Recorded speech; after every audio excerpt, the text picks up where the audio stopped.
Welcome to Prime Space, a Prime Coaching Academy podcast with your host, Elias Scultori. Coaches, today I would like to continue with the series Coaching Myths Uncovered. You probably remember a few months ago, Amy and I did an event called Coaching Myths Uncovered. And in that event, we covered 8 myths in 1 hour. And it was a lot of information in just a short period of time. So I decided to create this series here in Prime Space to talk about each one of those myths. And this is one of them. I'd love to address this one in particular, and highly encourage you to look back at past episodes to check some of the other myths that I have discussed a little further and fleshed out a little bit more than when we had the event. You can also, by the way, watch the whole event on our YouTube channel. So please go to YouTube and check Coaching Myths Uncovered. Please subscribe to that YouTube channel and let us know what you think of that particular event and your thoughts on each one of these myths. But anyways, today, the myth that I would like to cover is, in coaching, we never talk about the past. Is that true? What do you think? We hear this oftentimes in coach training, sometimes even from more advanced coaches. We have this concept of this myth that the past is a no-no zone. We don't go there. And I'm not sure if that is correct. And here are some of the thoughts for you to consider. Usually this idea that we don't talk about the past, or we don't address the past, or the past is never allowed in a coaching conversation, or if the past shows up, maybe we're not doing coaching anymore, maybe this is therapy. Usually that is because of a somewhat simplistic way of defining coaching. And you've probably heard this many times, saying that coaching is the present and moving forward. And there is nothing wrong with this definition. Yes, we want to see who the client is today, what is happening with the client today, so that the client is able to decide or make choices for them, more intentional choices for them to move forward. Absolutely true. But even in this definition, let's dissect this definition a little bit more, right? The present moving forward. What is the present? Who is our client in this moment? Our client is who they are in this moment. This moment is a collection of everything that happened in the past. So the present in itself has past in it. It's inevitable. We are today here, and we showed up in this moment the way we are, because of everything that brought us here. So the past comes with us everywhere we go. It's inevitable. So if we are addressing the present, inevitably, directly or indirectly, we are addressing the past, right? So it's an illusion to think that, no, we never talk about the past, because just by addressing the present, we are, in fact, addressing the past in some fashion. The other thing to consider, and sometimes this myth shows up, is because of a very transactional approach to coaching. This is the problem. What is the solution? This is the issue. What are we going to do about it? But coaching is much deeper than a transactional aspect of it. That's a rudimentary view of the proposition of coaching, and I've talked extensively about this, continue to talk about it. I'm passionate about it.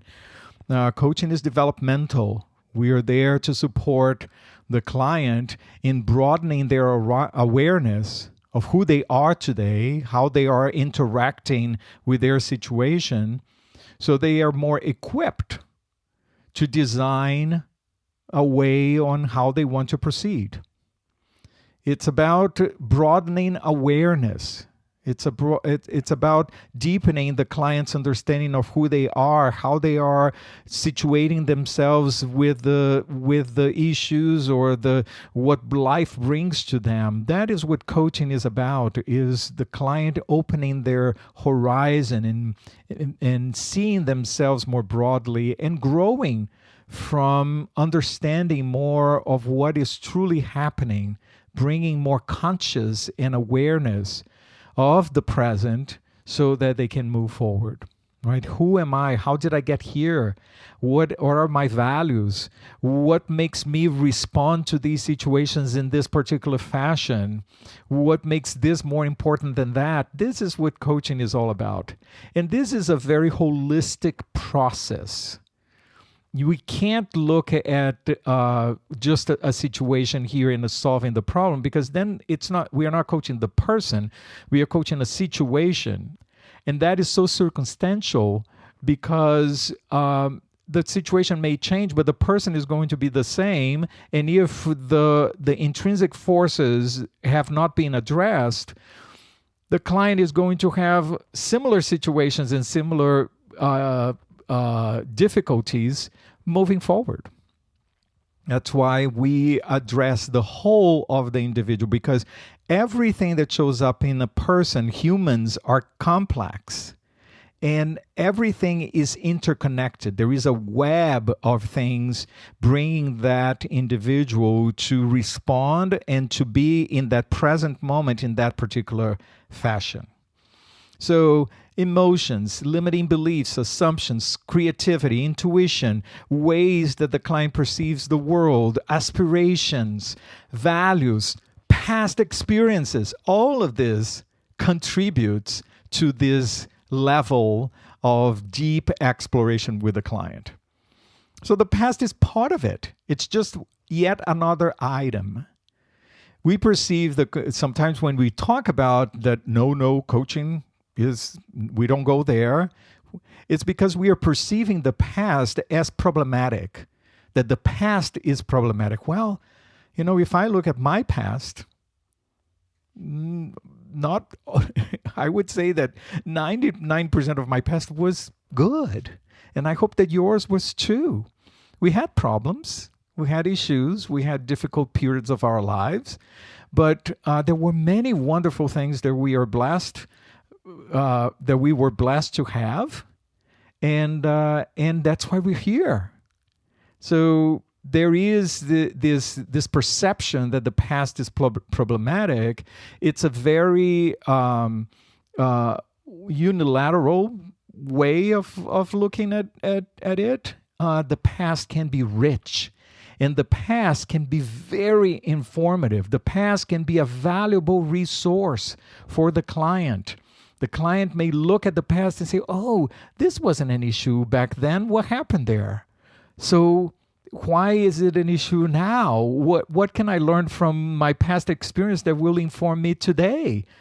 So the past can be a valuable, resourceful, and exciting part of exploration, depending on the situation with the client. The distinction here, and the reason why we have this myth in the coaching world, is because it's important for us to notice the distinction between the past being informative, the past being resourceful, and when the client is hooked on something there in the past and the client does not have the resources to unhook themselves and move forward. That is something that's a unique situation that we need to be very mindful of. Sometimes the client may even come to a coaching conversation, notice something that they are still holding on to, and then just by realizing that, the client is able to let go of it. So awesome, let's move forward, right? But if the client goes there and the client sees that they are hooked and they are unable to move forward, they are unable to resolve that particular situation, and so that they are free to move forward, then that is the case that perhaps a different professional would be more helpful and supportive to them than the coaching process. I just recently, just a quick story here. Recently, I had a client, such a beautiful process here. We have worked together for a few years. And I noticed that, there were things about upbringing, family systems that once in a while would come in the conversation, and it would pop up, and we would move on and talk about the coaching, situation and blah, blah, blah. But once in a while it would come back again. And I was noticing that. But it wasn't interfering with the coaching process. It was just something that would pop up. I would listen to it, and the client would move on. One day the client came and said, "Oh, I started working with a counselor." And I was like, that's wonderful. And I acknowledged that, and we talked about it, and we continued with coaching. And I've worked with clients that worked in parallel with a psychotherapist and myself as a coach together. And it's always a beautiful process as long as the psychotherapist and the counselor are aware of what we are doing together. I had a client a long time ago that said that it was the triad of support for him. It was a beautiful process. This client in particularly, more recently, one day came to me and said, "Elias, I think I need to pause coaching so that I address this situation." And I supported that particular client wholeheartedly. And that person is taking care of it. And the plan is that in a few months we are going to look and see if it's time to resume coaching.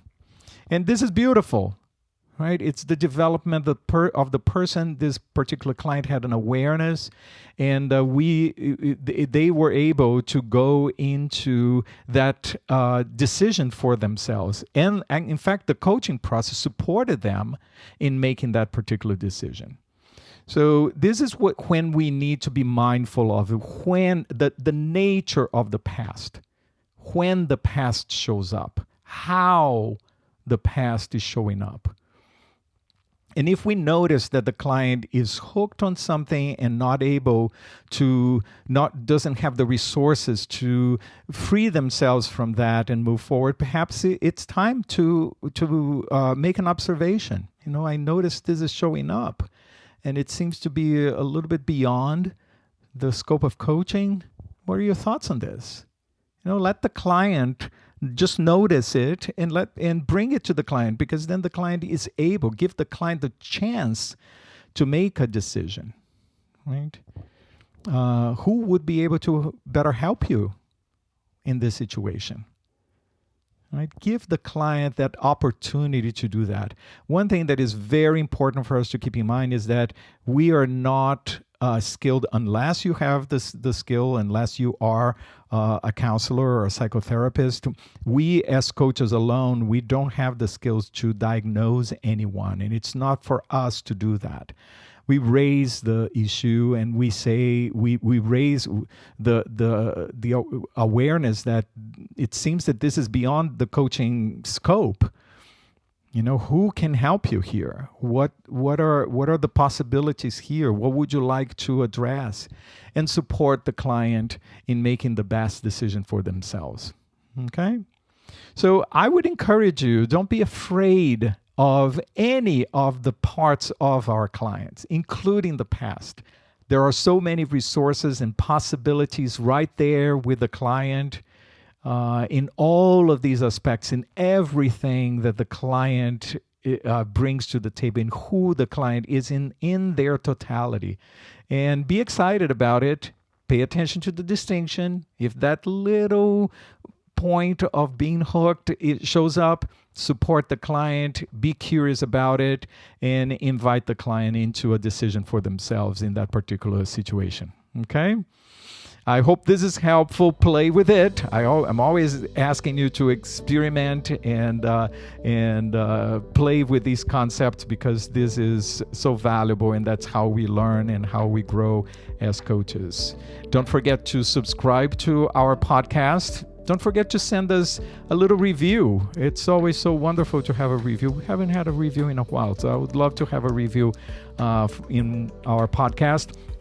Don't forget to also subscribe to our YouTube channel. Lots of resources there, and we are going to continue to put a lot of resources there in our YouTube channel. So visit our YouTube channel and subscribe to it as well. And I will see you next time, everyone. Enjoy coaching.